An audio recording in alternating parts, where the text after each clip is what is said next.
ಅಂತ ಅಂದರೆ ಬಂದಿಖಾನೆಯಲ್ಲಿ ಕೆಲವು ನಿಯಮಗಳಿದ್ದಾವೆ. ಜೈಲ್ ಮ್ಯಾನ್ಯುಯಲ್ ಪ್ರಕಾರ ಅವ್ರು ಮಾಡಬೇಕು. ನಾವು ಹೇಳ್ತಾ ಇರೋದು ನೀವು ಸಿಮ್ ಕಾರ್ಡ್ ಕೊಡಿ ಅಥವಾ ಟೀ ಅಥವಾ ಸಿಗರೇಟ್ನ ಕೈಯಲ್ಲಿ ಇಡಿ ಅಂತಲ್ಲ.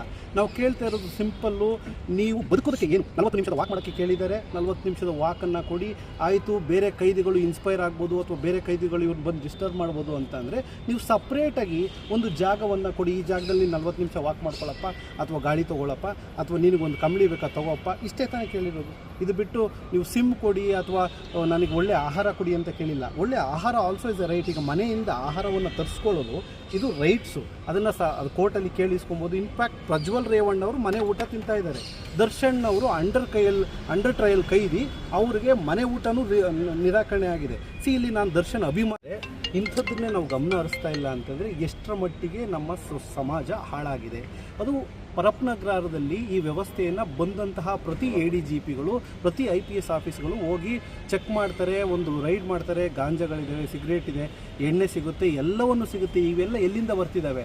ಯಾರೋ ಮೇಲಿಂದ ತಗೊಂಬಂದು ಆಗ್ತಾ ಇಲ್ಲ. ಇಲ್ಲಿ ವ್ಯವಸ್ಥೆಯಲ್ಲಿರುವಂತಹ ಜನಗಳನ್ನೇ ಸಪ್ಲೈ ಮಾಡ್ತಾರೆ ಅಧಿಕ ಬೆಲೆಗೆ. ಇದು ದುಡ್ಡಿನ ಮಾಫಿಯಾ. ಪ್ರತಿ ಸ್ಯಾಟರ್ಡೇ ದುಡ್ಡಿನ ವ್ಯವಹಾರ ಆಗುತ್ತೆ ಅಂತ ನಾವು ಕೇಳ್ಪಟ್ಟಿದ್ದೀವಿ. ಬಟ್ ಮ್ಯಾಟರ್ನ ಡೈವರ್ಟ್ ಮಾಡ್ದಂಗೆ ಇದ್ರ ಬಗ್ಗೆ ಮಾತಾಡೋದಾದರೆ, ಒಬ್ಬ ಮನುಷ್ಯ ನಾನು ಸತ್ತೋಗ್ತೀನಿ, ನನಗೆ ಸೌಲಭ್ಯಗಳಿಲ್ಲ, ಮೂಲಭೂತ ಕೊರತೆಗಳಿಲ್ಲ ಅಂತ ಹೇಳ್ತಾನೆ ಅಂತೇಳಿ ಇಂತಹ ವ್ಯವಸ್ಥೆಯಲ್ಲಿ ನಾವು ಬದುಕ್ತಾ ಇದ್ದೀವ? ಇದು ಬರೀ ಕೇವಲ ದರ್ಶನ್ ಅಲ್ಲ, ಅಲ್ಲಿರುವಂತಹ 7,000 ಕೈದಿಗಳ ಪರಿಸ್ಥಿತಿ ಏನಿರ್ಬೋದು. ಈ ಸೆಲೆಬ್ರಿಟಿ ದರ್ಶನ್ ಆಗಿರೋದ್ರಿಂದ ದರ್ಶನ್ ಅವರು ಒಂದು ವಾಯ್ಸ್ ಔಟ್ ಮಾಡಿದ್ದಾರೆ. ಬಟ್ ಎಷ್ಟೋ ಜನ ಅಮಾಯಕರು ಮಾತಾಡೋಕ್ಕೂ ಆಗೋದಿಲ್ಲ. ಹೇಳಿದ್ರೆ ಲಾಠಿ ಏಟ್ ಬೀಳುತ್ತೆ ಅಥವಾ ನಮ್ಮನ್ನು ಟಾರ್ಚರ್ ಮಾಡ್ತಾರೆ ಅಂತೇಳಿ ಅವ್ರು ಬಾಯಿ ಮುಚ್ಕೊಂಡು ಜೀವನ ಮಾಡ್ಕೊಂಡು ಬಂದಿರ್ತಾರೆ. ಸೊ ಎಷ್ಟೋ ಜನ 10 ವರ್ಷ 20 12 ವರ್ಷ ಇರೋರಿಗೆ ಅನೇಕ ಕಾಯಿಲೆಗಳು ಬಂದಿದ್ದಾವೆ. ಇದೆಲ್ಲ ನಾವು ಕೊಡ್ತಿರುವಂತಹ ಗಿಫ್ಟು. ಪರಪ್ಪನಗ್ರಹಾರ ಒಂದು ಪರಿವರ್ತನಾ ಕೇಂದ್ರವಾಗಬೇಕೆ ಹೊರತು ಜೈಲು, ಬಂದಿಖಾನೆ ಅಥವಾ ಎಲ್ಲೋ ಒಂದು ಹೊಡಿತೀನಿ ಅಂತಲ್ಲ. ಇದು ಪರಿವರ್ತನಾ ಕೇಂದ್ರ. ಇದನ್ನು ಯಾರು ಕ್ವಶನ್ ಮಾಡೋದು? ಅದಕ್ಕೆ ಇವತ್ತು ನಾವು ಮಾನವ ಹಕ್ಕು ಆಯೋಗದ ಅಧ್ಯಕ್ಷರಾದಂತಹ ಶ್ಯಾಮ್ ಭಟ್ ಅವ್ರನ್ನ ಮೀಟ್ ಮಾಡಿ ಕೇಳಿದೋ, ಏನು ಸರ್ ಇದಕ್ಕೆ ಆನ್ಸರು ಅಂತ. ನಾವು ಒಂದು ಕೇಸನ್ನು ರಿಜಿಸ್ಟ್ರ್ ಮಾಡ್ತೀವಿ, ಇದ್ರ ಬಗ್ಗೆ ನಾವು ಕ್ರಮ ಜರುಗಿಸ್ತೀವಿ ಅಂತ ಹೇಳಿದ್ದಾರೆ. ಸೊ ನಾವು ಇದನ್ನು ಫಾಲೋ ಅಪ್ ಮಾಡ್ತೀವಿ. ಬಟ್ ಎಲ್ಲೋ ಒಂದು ಕಡೆ ತುಂಬ ನೋವೇನು ಅಂತಂದರೆ, ಇಂಥದ್ದನ್ನು ನಾವು ಕೇಳಬೇಕಲ್ಲ. ಅನ್ನ ಕೊಡಿ, ನೀರು ಕೊಡಿ, ಒದೆಯೋದು ಬಟ್ಟೆ ಕೊಡಿ ಅಂತ. ಆ್ಯಂಡ್ ವೆರಿ ಇಂಪಾರ್ಟೆಂಟಾಗಿ ಇನ್ನೊಂದಿದೆ, ದರ್ಶನ್ ಅವರು ಲಾಸ್ಟ್ ಟೈಮು ಒಂದು ಐಷಾರಾಮಿ ಜೀವನವನ್ನು ನಡೆಸ್ತಿದ್ದಾರೆ ಜೈಲಲ್ಲಿ ಅನ್ನೋದಕ್ಕೆ ಸುಮಾರು ದುಡ್ಡುಗಳನ್ನು ಕೊಟ್ಟಿದ್ದಾರೆ ಅಂತೇಳಿ ಒಂದು FIR ಆಗಿತ್ತು. ಆ FIR ಅಲ್ಲಿ ವೆರಿ ಕ್ಲಿಯರ್ಲಿ ಮೆನ್ಷನ್ ಮಾಡ್ತಾರೆ. ಚಂದ್ರಗುಪ್ತ ಅಂತ ಏನು IPS ಆಫೀಸರ್ ಇದ್ದರೆ ಇವರು ಒಂದು ಹೆಡ್ ಕಮಿಟಿ ಮಾಡಿಬಿಟ್ಟು ಒಂದು ಎನ್ಕ್ವೈರಿ ಮಾಡ್ತಾರೆ.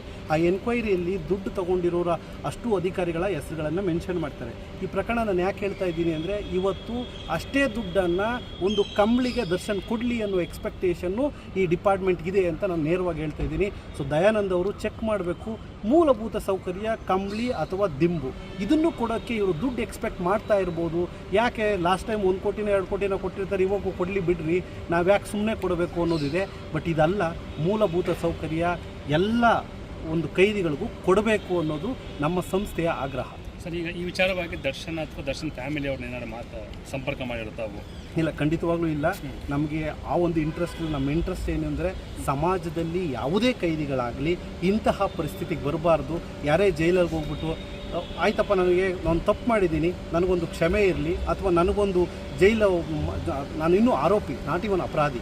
ಸೊ ಆರೋಪಿ ಆಗಿದ್ದೀನಿ, ಅಂಡರ್ ಟ್ರಯಲ್ ಕೈದಿಯಾಗಿ ನಾನು ಹೊರಗೆ ಬರ್ತೀನೋ ಅಥವಾ ಜೈಲಲ್ಲೇ ಇರ್ತೀನೋ ಸೆಕೆಂಡ್ರಿ. ಬಟ್ ಪ್ರೈಮರಿ ನಾನು ಅಲ್ಲಿರೋದಕ್ಕೆ ಆಗ್ತಾ ಇಲ್ವಲ್ಲ.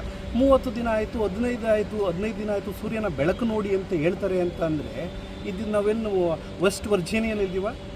ಇಟ್ ಈಸ್ ಭಾರತ ದೇಶದಲ್ಲಿ ನಮಗೊಂದು ಬೆಳಕು ಸಿಗಲ್ಲ ಅಥವಾ ನನ್ನ ಬಟ್ಟೆ ಫಂಗಸ್ ಬರ್ತಾ ಇದೆ ಅಂತ ಅಂದರೆ, ಇದಕ್ಕಿಂತ ಹೀನಾಯ ಇನ್ನೊಂದೇನಿದೆ?